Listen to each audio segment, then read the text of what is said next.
നമ്മൾ ഇതുപോലത്തെ ടോർച്ചൊക്കെ ഉപയോഗിക്കുമ്പോൾ വാങ്ങി കുറച്ച് കഴിയുമ്പോൾ തന്നെ ചില ടോർച്ചുകളൊക്കെ സ്വിച്ച് ഓൺ ചെയ്താലും കറക്റ്റായിട്ട് വർക്ക് ചെയ്യാതെ വരും. ഈ ടോർച്ച് ഞാൻ 3 വർഷം മുമ്പ് വാങ്ങിയതാണ്. ഇപ്പോൾ ഓൺ ചെയ്യുന്ന ടൈമിൽ ഇടയ്ക്ക് കറക്റ്റായിട്ട് വർക്ക് ചെയ്യാതെ വരും. ഇതുപോലത്തെ ടോർച്ചിൻ്റെ ബാറ്ററിക്ക് കുഴപ്പമൊന്നുമില്ലെങ്കിൽ കൂടുതലും പ്രശ്നം തന്നെ അതിൻ്റെ സ്വിച്ചിനായിരിക്കും. ഇതിൽ വരുന്നത് 3.7 വോൾട്ടിൻ്റെ ലിഥിയം ബാറ്ററി ഉള്ള ടൈപ്പ് ടോർച്ചാണ്. അപ്പോൾ ബാറ്ററി പുറത്തെടുത്താണ് ചാർജ് ചെയ്യുന്നത്. ചാർജ് ചെയ്യാൻ വേണ്ടി ഈ ടൈപ്പ് ചാർജറും കൂടെ കിട്ടുന്നുണ്ട്. ഈ ടോർച്ചിൻ്റെ സ്വിച്ച് വരുന്നത് ബാറ്ററി ഇടുന്നതിൻ്റെ ക്യാപ്പിൻ്റെ ബാക്ക് സൈഡിലായിട്ടാണ് ഇതിൻ്റെ സ്വിച്ച് വരുന്നത്. ചില ടോർച്ചുകളൊക്കെ ഇങ്ങനെ കുലുക്കുമ്പോഴും തട്ടുമ്പോഴൊക്കെ ഓൺ ആകാറുണ്ട്. അതിന് കാരണം എന്ന് വെച്ചാൽ ഇതിൻ്റെ ബാറ്ററി തട്ടണ ഒരു സ്പ്രിങ് പോലത്തെ സ്ഥലം പിന്നെ ബാക്ക് സൈഡിലും ഇതുപോലത്തെ ഉണ്ട്. അവിടെ തുരുമ്പോ ക്ലാവോ എന്തെങ്കിലുമൊക്കെ പിടിച്ചാൽ ബാറ്ററിയിലേക്ക് കറക്റ്റായിട്ട് ടച്ച് ആവില്ല. അങ്ങനെയുള്ളപ്പോൾ ടോർച്ചിൻ്റെ ഫ്രണ്ടിൽ ആ സ്പ്രിങ്ങയിൽ ഇങ്ങനെ സാൻഡ് പേപ്പറിൻ്റെ ചെറിയ പീസ് വെച്ച് ഇതുപോലെ അങ്ങ് ഉരച്ചു കൊടുക്കണം. അപ്പോൾ നന്നായിട്ട് ക്ലീൻ ആയി കിട്ടും. അതുപോലെ തന്നെ ബാറ്ററിയുടെ ബാക്ക് സൈഡും ടച്ചാണ് ക്യാപ്പിൻ്റെ അവിടെ നന്നായിട്ട് ക്ലീൻ ചെയ്ത് കൊടുക്കണം.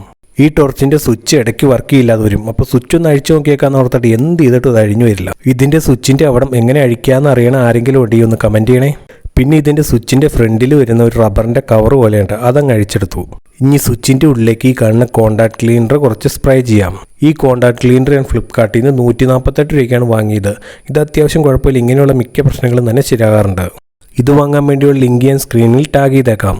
ഇനി നമ്മുടെ ടോർച്ചിൻ്റെ സ്വിച്ച് റെഡി ആയെന്ന് മൾട്ടിമീറ്റർ വെച്ചൊന്ന് ചെക്ക് ചെയ്ത് നോക്കാം. ചെക്ക് ചെയ്ത് നോക്കിയപ്പോൾ സ്വിച്ച് റെഡി ആയിട്ടുണ്ട്.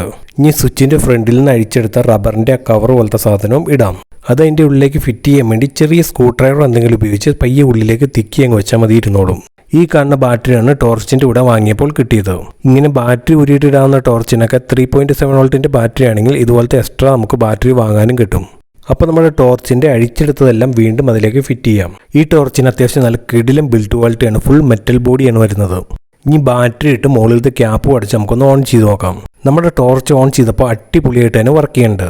ഈ ടോർച്ചിൻ്റെ ലൈറ്റ് നമുക്ക് പല മോഡുകളിലേക്ക് മാറ്റാം. സ്വിച്ച് വീണ്ടും പ്രസ് ചെയ്താൽ മതി, ഓരോ മോഡിലേക്ക് വരും.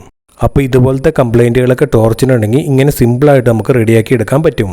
വീഡിയോ ഇഷ്ടമായി കഴിഞ്ഞാൽ ചാനൽ സബ്സ്ക്രൈബ് ചെയ്യണേ.